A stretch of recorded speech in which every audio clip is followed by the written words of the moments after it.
ইরানে যুক্তরাষ্ট্র ও ইসরায়েলের যৌথ হামলার পরে কাতারে মার্কিন ঘাঁটি লক্ষ্য করে হামলা চালায় ইরান।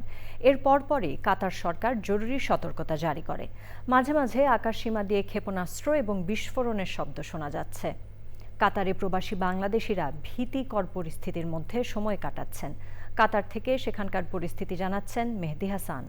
এই মুহূর্তে আমি আছি কাতারের রাজধানী দোহায়, নাজমা এরিয়ায়।